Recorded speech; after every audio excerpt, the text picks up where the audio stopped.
ជៀនត្រីបងប្អូនជៀនត្រីអត់ជាប់ហើយស្រួយល្អបងប្អូនមើលនេះ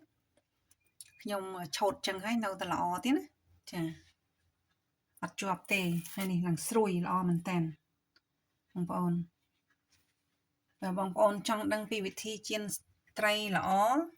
ហើយស្រួយឆ្ងាញ់សូមអញ្ជើញតាមដានវីដេអូរបស់នាងខ្ញុំទាំងអស់គ្នាចាបងប្អូនទាំងអស់គ្នាថ្ងៃនេះខ្ញុំមកបង្ហាញបងប្អូនពីរបៀបហើយជៀនហើយអត់ជាប់ណាន័យថាអត់ជាប់ខ្ទះបងប្អូនចាឥឡូវសូមអញ្ជើញបងប្អូនទាំងអស់គ្នានេះគឺជាត្រីដែលនាងខ្ញុំធ្វើហើយចានេះទៀតចាត្រីដែលនាងខ្ញុំធ្វើហើយនាងខ្ញុំអត់បានទុកទាំងអាចទេវាភ្លេចអញ្ចឹងនៅតែចង់ចែកម្លែកបន្ទាប់ពីធ្វើហើយលាងទឹកឲ្យស្អាត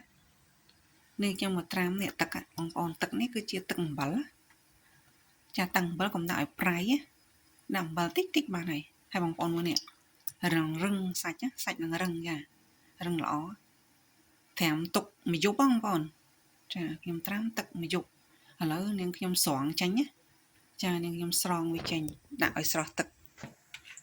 ចានាងខ្ញុំស្រង់ពីទឹកអំបិលហ្នឹងបងប្អូនកុំដាក់ឲ្យប្រៃបងប្អូនណាដាក់ឡែមបានហើយវាសាច់រឹងល្អចាត្រីនេះត្រីដែលគេហៅថាត្រី herring ចាមួយលិតទូចជៀនឆ្ងាញ់ណាបងប្អូនត្រីសមុទ្រណាបងប្អូនណាចានេះគឺជាត្រីសមុទ្រឥឡូវខ្ញុំដាក់អញ្ចឹងហើយខ្ញុំសម្រោះវាឲ្យស្រស់ទឹកណាចានេះគឺជាម្សៅចាម្សៅអីក៏បានដែរបងប្អូនយកមកប្រើខ្ញុំប្រើម្សៅខ្សាយបងប្អូនម្សៅខ្សាយខ្មែរយើងណាចាបងប្អូនយកម្សៅអីក៏បានដែរខ្ញុំមកប្រើចាដាក់ចានទៅយើងដាក់តិចល្មមទៅចាគ្រាន់តែជ្រលក់ត្រីណាចាបងប្អូនធ្វើតាមខ្ញុំអត់ខ្ទប់ជៀនល្អដល់ម្សៅអីក៏បានដែរអត់បញ្ហាចាខ្ញុំចាក់ខ្លាញ់ចូលល្មមចាយើងទុកខ្លាញ់នឹងឲ្យក្តៅទៅណាបងប្អូនបានយើងដាក់ត្រីយើងចូលយើងយកត្រីយើងទៅប្រឡាក់អញ្ចឹងបងប្អូននេះប្រឡាក់វាអញ្ចឹងណាប្រឡាក់វាសពអញ្ចឹងទៅទុកនំដាក់ក្នុងថាសមួយមករួចប្រឡាក់ត្រីទៀតបងប្អូនគណប៉ុណ្ណឹងឯងអត់មានអីទេបងប្អូនអានេះខ្ញុំធ្វើរបៀបត្រីសាបជ្រលក់ទឹកអំពិលបងប្អូនចាជ្រលក់ទឹកអំពិលឬជ្រលក់អំពិលខ្ចីអីចឹងណានេះចាលាបទាំងអស់ចឹងមកខ្ញុំលាបមិនលាបទាំងអស់យើងលាបមួយជៀនសិនណាក៏លាបចឹងអត់ចេះផ្ទុះទេបងប្អូនបើបងប្អូនអត់លាបទេទោះបងប្អូនជូតទឹកជូតនឹងកណ្ដាស់ក៏វាខ្ទុះដែរចាបើធ្វើតាមខ្ញុំនេះអត់មាន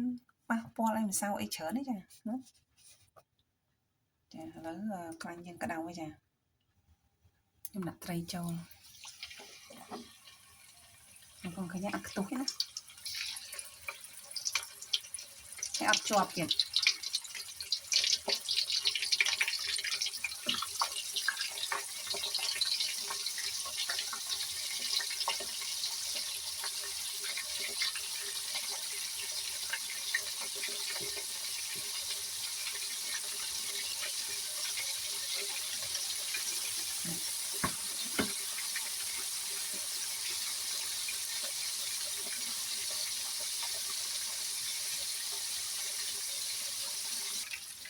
បងប្អូន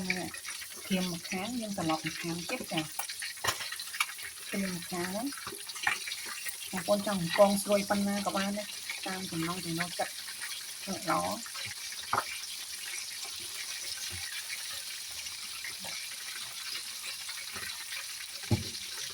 ហ្នឹងបងប្អូនយើងត្រឡប់ទៀតទៅអត់ធៀមប៉ុណ្ណាក៏បានខ្ញុំចង់ធ្វើនេះធ្វើឲ្យស្រួយបងប្អូនឲ្យស្រួយតំយងហ្នឹងណាធ្វើឲ្យស្រួយឆ្ងាញ់ចាចង់បំពងឲ្យស្រួយសាច់ត្រីបងប្អូនត្រីហ្នឹងបំពងស្រួយឆ្ងាញ់ណា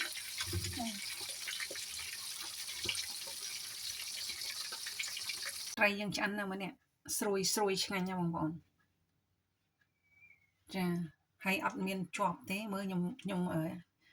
វះវាចឹងទៀតណាហើយនេះខ្ញុំអត់នេះធ្វើឲ្យទូចឡើងស្រួយចាស្រួយណាបងប្អូនអត់មានជាប់ទេអត់មានបែកទេចានៅល្អទាំងអស់